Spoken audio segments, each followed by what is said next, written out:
AITAH for making my husband choose between me and his mistress. I, 21F, and my husband, 20M, have been together for a little over 3 years and have been living with each other for a year and a half. Recently, I found out about an affair he has been having with one of our mutual friends. Let's call the mutual friend Sue. Sue had been friends with him since a few months into our relationships. She would always join us to hang out and play games together and so on. Sue and I became friends quickly, but this is where things take a turn. She started to pull back from wanting to hang out with me, or even both of us together. Sue would claim that she just wanted to hang out with the boys, even though that only included my husband, and how she didn't want to be involved with other girls as it gave her anxiety. Although being bitter about the situation, I understood and gave her the time to hang out with my husband and space away from me. I found out about the affair while my husband was in the shower and left his phone unlocked and in the room with me. She had called him, so I picked up. Without letting me get a word in, she started going off about how he was going to call her when he was in the shower to have sexy time and how she couldn't wait for him to come over to her house tonight. I hung up immediately. I couldn't believe he would do that and thought it was a prank call and left it at that. Until later that night, he had randomly left the house with his computer open. I know I shouldn't have, but I went through their messages as his computer gets his text messages as well. This affair had been going on for about a year, and it's to the point that they are sending lovey quotes back and forth to one another and telling each other they love one another every day. He would also sleep call with her because she was in a bad state of mind very consistently. At first I passed it off as Hun being a good friend, but it eventually made me uncomfortable. He has also been telling her that one day he will convince me to become polyamorous, and so she can come live with us, and we will all be together. I am not poly and have made it very clear to him since the start of the relationship that polyamory was a boundary for me and would never be considered. He has never mentioned anything about him being polyamorous as well during all this time. After I found out about the affair, I didn't mention anything to him for a while, but mentioning to him how I feel uncomfortable with her presence because it was obvious she had feelings for him, as well as saying I would like them to stop sleeping on call with each other, hoping that he would come to the conclusion himself and leave her. But that didn't happen.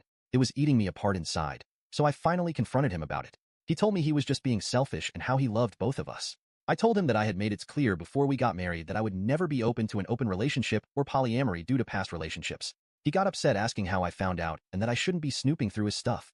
I left the house after that and got a hotel room so I wouldn't be around him while he was so angry. He texted me the next day, asking if we could talk about it all and where we go in the future. After a long talk of why he cheated and what all happened, he told me that he didn't want to lose me and that he would kill himself if he lost me over his mistake. That's when I told him I would not continue to come around to be in his life if he doesn't kick her out of his life. I told him I would be open to fixing things, but would not be able to trust him again with her still in his life. He again got very angry and said I couldn't do this to him, and I was ruining his chances of being happy. Now on to the next story. Story 2. AITAH for ghosting my cheating fiancé? So, I basically did what the title says, but for context. I, 27F, dated my ex-fiancé Jonathan, 29M, for 4 years, and we had been engaged for a couple of months. It was a good relationship, and I truly thought I would spend the rest of my life together, but I guess I was just too naive to see the truth. To keep it short, I found out he had been cheating on me with a mutual friend for a couple of months, and that group of friends in particular was covering up his affair. They were all acting strange. So I went through his phone and I found out they had like a separate group where they even made fun of me for not realizing. I was furious, and my first impulse was to berate them all. However, I ended up deciding to just disappear from their lives.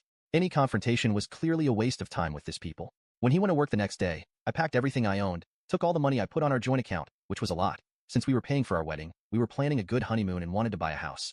I blocked them from everywhere, put my accounts on private, changed my number, and I went back to my hometown and stayed with my mom and stepdad. I was so mad I even left my job right away. I told my friends and family what had happened, and then I decided to go on a big trip with some of the money I had put on our joint account. I left for 3 months. I had the time of my life and came back home like 2 months ago. I was able to get a job here, and I decided to start dating again. It's nothing serious, but I have been seeing this nice guy for about a month. I'm just trying to put my life back on track. Anyway, recently my family and friends are telling me that my ex and our ex-mutual friends are bombarding them with texts on social media. They apparently want to know where I am and are asking how I'm doing, and they are saying what I did was childish and I should just talk to them at least. I have no intention of this. For me, it's a closed phase of my life, and I literally did nothing at all. I just left. They will never see my face again or hear from me, and I told my close circle to just block or ignore them.